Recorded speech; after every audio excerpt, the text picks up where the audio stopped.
Hello दोस्तों, कैसे हो आप सभी। हम लोग डिटर्मिनेंट एंड मैट्रिसेस के एमसीक्यूज डिस्कस कर रहे थे और उसी में आज हम आगे बढ़ने वाले हैं। तो हमारे सामने जो पहला एमसीक्यू है वो है the trace of the matrix is defined as. A है sum of all the elements of the matrix, B है sum of the elements of leading diagonal of matrix, C है sum of all non zero elements of matrix and D है none of mentioned. तो हम जानते हैं कि trace of matrix जो होता है वो कुछ इस प्रकार से होता है। अगर इस प्रकार से हमारा मैट्रिक्स हो 1 2 3 और 4 और हमें कोई पूछ ले कि इसका ट्रेस क्या होगा, अगर ये मैट्रिक्स का नाम जो है वो ए हो तो ट्रेस ऑफ ए जो है वो कैसे डिफाइन होता है, ये एलिमेंट और ये एलिमेंट ये दोनों का सम यानी कि 1 + 4 = 5, तो ये इसका ट्रेस होता है। और इसे क्या बोलते हैं, हम बोलते हैं इसे लीडिंग डायगोनल या तो प्रिंसिपल डायगोनल। तो ऐसा ऑप्शन कौन सा है, sum of all the elements of leading diagonal of matrix. तो हमारा बी ऑप्शन जो है वो सही ऑप्शन हो जाएगा। आगे बढ़ते हैं। नेक्स्ट क्वेश्चन हमें पूछा गया है unit matrix I equals to, unit matrix या तो आइडेंटिटी मैट्रिक्स बोलते हैं और वो किसे बोलते हैं जिसमें लीडिंग डायगोनल जो हो उसमें 1 1 हो और बाकी की एंट्री 0 हो। तो ऐसा कौन सा ऑप्शन है, डी ऑप्शन। तो D is our correct answer. आगे बढ़ते हैं next question. Right, next question हमें कुछ इस तरह से पूछा गया है, which of the following conditions holds true for a symmetric matrix। हम जानते हैं कि सिमेट्रिक मैट्रिक्स किसे बोलते हैं, A equals to A transpose. Right, तो अगर इसका एग्जाम्पल देखना हो तो एग्जाम्पल हम कुछ इस प्रकार से देख सकते हैं, A इक्वल्स टू, अगर 2 क्रॉस 2 का मैट्रिक्स लेना हो तो हम लीडिंग डायगोनल में कोई भी एंट्री ले सकते हैं, सपोज 1 और 2, पर यहाँ पे जो एंट्री ले सपोज 3 वही एंट्री यहाँ पे लेनी है यानी कि 3। तो अगर इसका ट्रांसपोज निकालेंगे तो ए ट्रांसपोज, तो रो जो है वो कॉलम में कन्वर्ट हो जाएगी तो वो हो जाएगी 1 3 और ये हो जाएगी 3 2। तो यहाँ पे हम लोग देख सकते हैं कि ए इक्वल्स टू ए ट्रांसपोज, या तो इसे ऐसे भी लिख सकते हैं या तो ए ट्रांसपोज ऐसे भी लिख सकते हैं। अगर 3 क्रॉस 3 का एग्जाम्पल देखना हो तो वो एग्जाम्पल देखते हैं। एग्जाम्पल वो हम सिमेट्रिक मैट्रिक्स बनाना हो तो कैसे बनाएंगे, यहाँ पे लीडिंग डायगोनल कोई भी एंट्री 1 2 3, राइट, और यहाँ पे जो एंट्री ले सपोज कि 4, तो यहाँ पे हमें 4 लेना पड़ेगा। यहाँ पे अगर 5 लिया तो यहाँ पे भी 5 लेना पड़ेगा और यहाँ पे अगर 6 लिया तो यहाँ पे भी 6 लेना पड़ेगा। अब यहाँ पे आप देखना, इसका नाम अगर बी है तो बी ट्रांसपोज निकाले तो वो हो जाएगा रो कॉलम में कन्वर्ट हो जाएगी। तो 1 4 5 और यहाँ पे 4 2 6 और यहाँ पे हो जाएगा 5 6 और 3। तो यहाँ पे जो है आप देख सकते हैं 1 4 5 4 2 6 और 5 6 3। यहाँ पे भी क्या आ गया, B equals to B transpose, या तो ऐसे भी लिख सकते हैं बी ट्रांसपोज। ऐसे जो मैट्रिक्स होते हैं उसे सिमेट्रिक मैट्रिक्स बोलते हैं। तो यहाँ पे कौन सा ऑप्शन सही हो जाएगा, which of the following condition holds true for symmetric matrix। तो यहाँ पे हो जाएगा बी ऑप्शन जो है वो ट्रू हो जाएगा। राइट, आगे बढ़ते हैं, नेक्स्ट क्वेश्चन देखते हैं। नेक्स्ट क्वेश्चन में हमें पूछा गया है which of the following condition holds true for a skew symmetric matrix। यहाँ पे पहला, इसके पहले का जो एमसीक्यू था उसमें क्या था, सिमेट्रिक मैट्रिक्स था। अब जो पूछा गया है वो स्क्यू सिमेट्रिक मैट्रिक्स के लिए पूछा गया है। स्क्यू सिमेट्रिक मैट्रिक्स किसे बोलेंगे, A इक्वल्स टू माइनस का A ट्रांसपोज, या तो माइनस का A ट्रांसपोज ऐसे भी लिख सकते हैं। अब इसका एग्जांपल अगर हमें देखना हो, एग्जांपल अगर हम A इक्वल्स टू, यहाँ पे अगर हमें स्क्यू सिमेट्रिक मैट्रिक्स बनाना हो तो लीडिंग डायगोनल में 0 लेना कंपलसरी है। ये 0 ले लिया, फिर यहाँ पे जो एंट्री ले उसकी माइनस में यहाँ पे एंट्री लेनी है। तो ये जो मैट्रिक्स है अगर इसका ट्रांसपोज निकाल दिया A ट्रांसपोज तो वो क्या आ जाएगा 0 1 -1 और 0, जो कि जो है वो माइनस, अगर इसके साथ अगर हमने माइनस कर दिया यानी कि माइनस ए ट्रांसपोज कर दिया तो ये हो जाएगा 0। माइनस करने पर हमें क्या करना पड़ेगा, सारी की सारी जो एंट्री है उसके साथ -1 से मल्टीप्लाई करना पड़ेगा। तो ये हो जाएगा 1, ये हो जाएगा -1 और ये 0, क्योंकि -1 इंटू 0 जो कि 0 ही होगा। तो हम देख सकते हैं कि माइनस ए ट्रांसपोज जो है वो ए के इक्वल आ गया, तो ये स्क्यू सिमेट्रिक मैट्रिक्स बन गया। इसी प्रकार से अगर हमें 3x3 का एग्जाम्पल बनाना हो तो B इक्वल्स टू हमें कैसे बनाना पड़ेगा, लीडिंग डायगोनल में 0 0 0 ले लेने का, फिर यहाँ पे जो एंट्री लो 1 तो यहाँ पे -1, अगर यहाँ पे 2 लिया तो यहाँ पे -2 लेना है, और अगर यहाँ पे 3 लिया तो यहाँ पे -3 लेना है। अगर इसका ट्रांसपोज निकाले, ट्रांसपोज को दो तरीकों से लिख सकते हैं, ऐसे भी लिख सकते हैं या तो फिर ऐसे ही लिख सकते हैं, ऐसे भी लिख सकते हैं, राइट। तो यहाँ पे अगर हमने इसका ट्रांसपोज निकाला तो वो होगा 0 1 और 2, फिर यहाँ पे होगा -1 0 और 3, राइट, और यहाँ पे होगा -2 -3 और 0।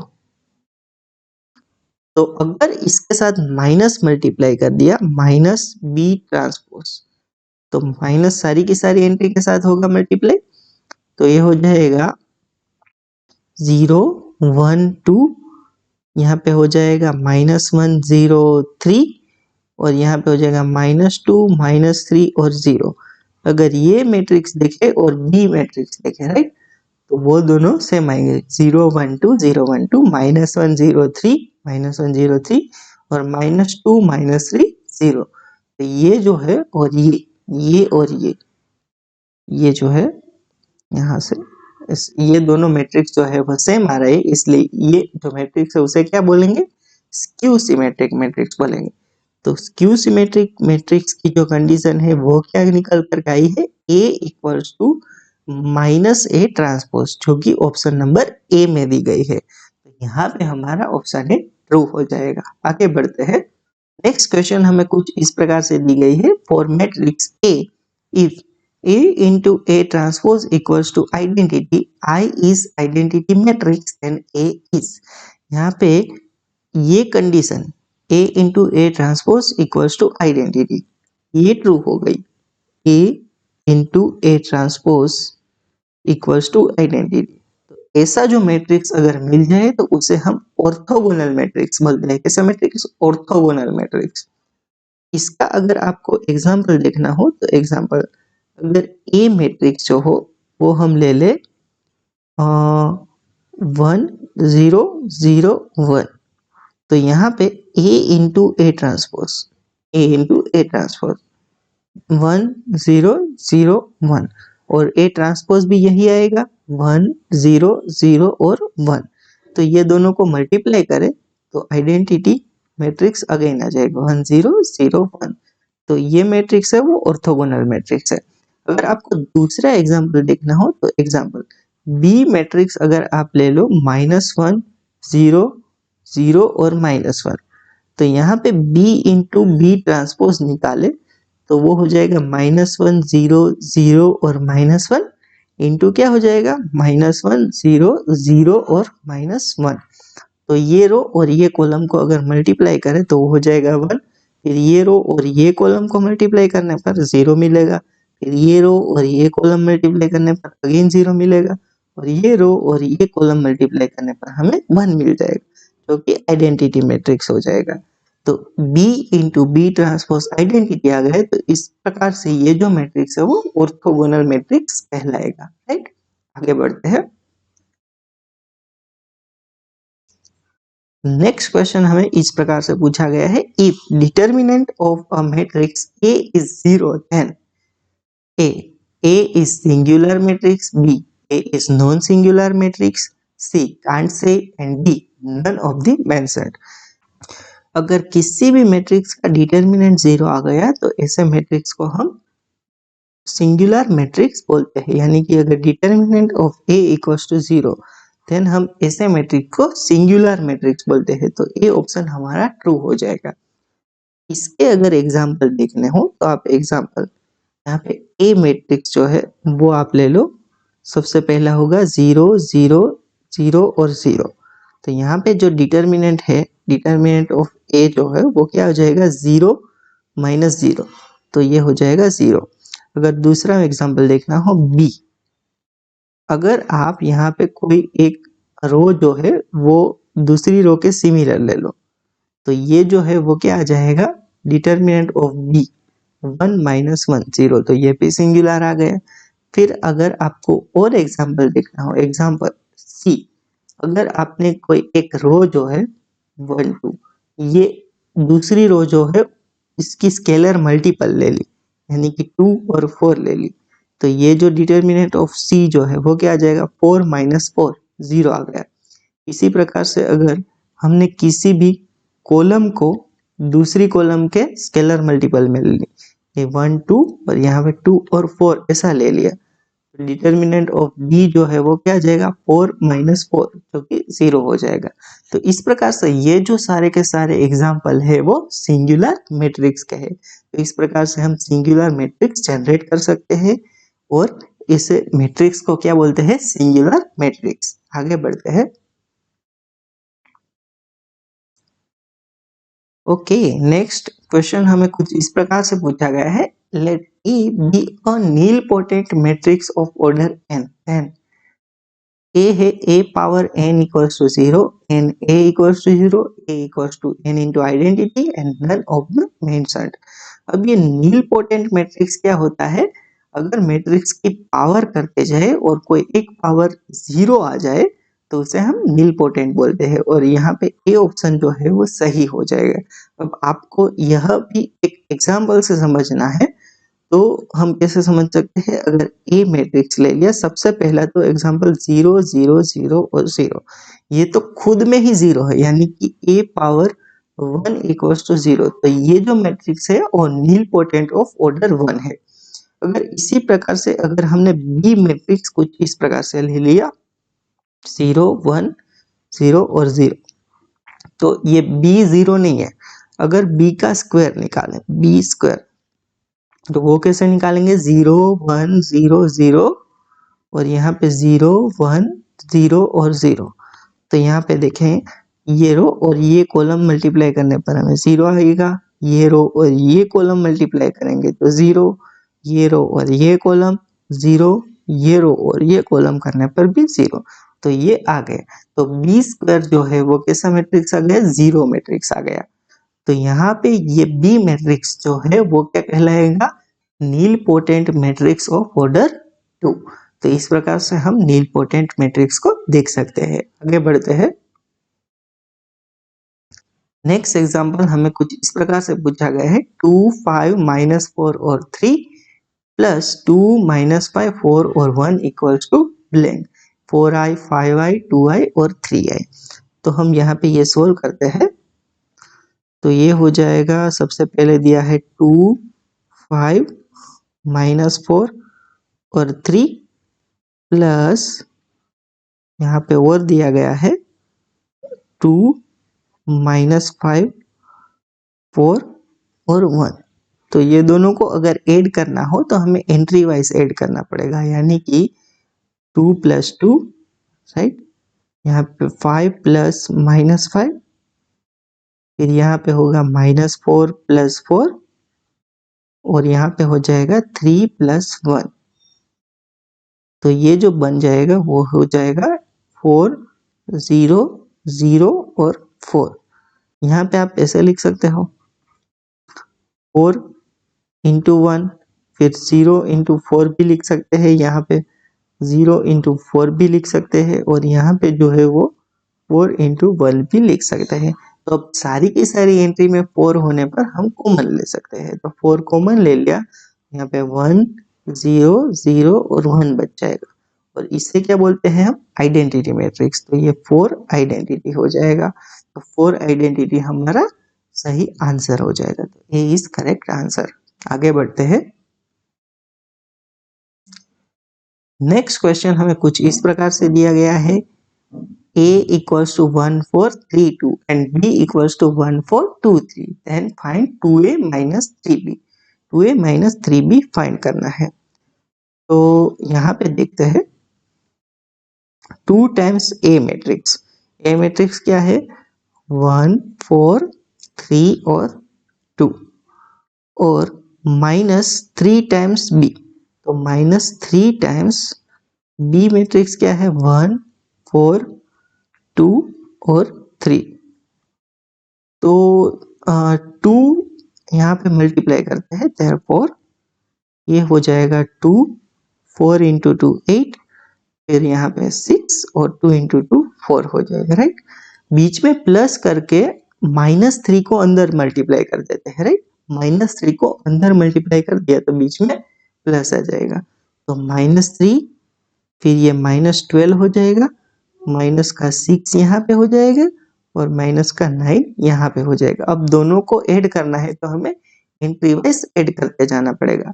therefore ये हो जाएगा 2 प्लस -3, फिर दूसरी एंट्री हो गई 8 प्लस -12, फिर तीसरी एंट्री होगी 6 प्लस -6 और यहाँ पे होगा 4 प्लस माइनस का 9, राइट। तो ये फाइनली बन जाएगा -1 -4 0 और माइनस का 5। तो -1 -4 0 और -5, -1 -4 0 और -5। सो A is our correct answer. आगे बढ़ते हैं। यहाँ पे हमें पूछा गया है find matrix M and N if M plus N equals to 5 6 4 2 and M minus N equals to 1 4 4 2। तो यहाँ पे हमें M plus N जो है वो दे दिया गया है 5 6 4 और 2 और M minus N जो है वो दे दिया गया है हमें 1 4 4 2 1 4 4 2। तो अगर ये दोनों जो है वो इक्वेशन कंसीडर करें और इसे ऐड करें तो यहाँ पे ये जो है ऐड करने पर ये दोनों कैंसिल हो रहा है और m m 2 बार है तो 2m इक्वल्स टू, अब ऐड किया तो ये मैट्रिक्स को भी ऐड करना पड़ेगा, तो एंट्री वाइज 5 प्लस 1 ये हो जाएगा 6, राइट। फिर 6 प्लस 4 जो कि हो जाएगा 10, फिर ये 4 प्लस 4 जो कि हो जाएगा 8 और 2 प्लस 2 जो कि हो जाएगा 4। तो ये आ गया हमारा 2m। therefore 2m जो है वो ये है, तो m इक्वल्स टू 1/2 के साथ जो होगा वो क्या होगा 6 10 फिर 8 और 4। तो इसी के साथ हमारा जो m है वो 1/2 सारे के सारे एलिमेंट से मल्टीप्लाई होगा, तो 1/2 होने पर ये हो जाएगा 3, फिर यहाँ पे 5, यहाँ पे 4 और यहाँ पे जो है वो 2 आ जाएगा। और अगर हमें n निकालना हो तो ये जो इक्वेशन है, मैं इक्वेशन फिर से लिख रहा हूँ, m प्लस n जो है वो क्या है 5 6 4 और 2 और m माइनस n जो है, m माइनस n जो है वो है हमारा 1 4 4 और 2। तो अगर n निकालना हो तो हमें ये माइनस करना होगा, तो अगर ये माइनस तो ये प्लस और यहाँ पे माइनस हो जाएगा, तो ये दोनों अब कैंसिल हो जाएगा और इस तरफ जो है वो 2n बच जाएगा। तो 2n अगर रखना है तो ये मैट्रिक्स में से ये मैट्रिक्स माइनस करना पड़ेगा, तो एंटी वाइज माइनस करेंगे। तो 5 - 1 4 आ जाएगा, 6 - 4 2 आ जाएगा, 4 - 4 0 आ जाएगा, 2 - 2 भी 0 आ जाएगा। तो n जो है वो क्या बन जाएगा 1/2 4 2 0 और 0। तो 1/2 जो है वो सारी की सारी एलिमेंट के साथ मल्टीप्लाई होगा, तो ये हो जाएगा 2 1 0 और 0। तो ये हमारा n आ गया, तो ये n, राइट। और हमारा जो m है वो क्या मिला है हमें, m यहाँ पे मिल गया है, राइट। m ये है। तो अब हम यहाँ पे ऑप्शन में इसे ढूंढने की कोशिश करते हैं। तो m इक्वल्स टू 3542, तो 3542 और 3542 ए और सी में है। अब n क्या है 2100, तो वो ये ऑप्शन में नहीं है, वो यहाँ पे है 2100। तो m इक्वल्स टू 3542 और n इक्वल्स टू 2100, तो सी ऑप्शन हमारा सही हो जाएगा, राइट। तो आज के इस वीडियो में हम यहाँ तक रखते हैं। आई होप आपको आज के वीडियो का कंसेप्ट अच्छे से समझ में आया होगा। We will continue this series in next lecture. Till then, bye bye, have a nice day.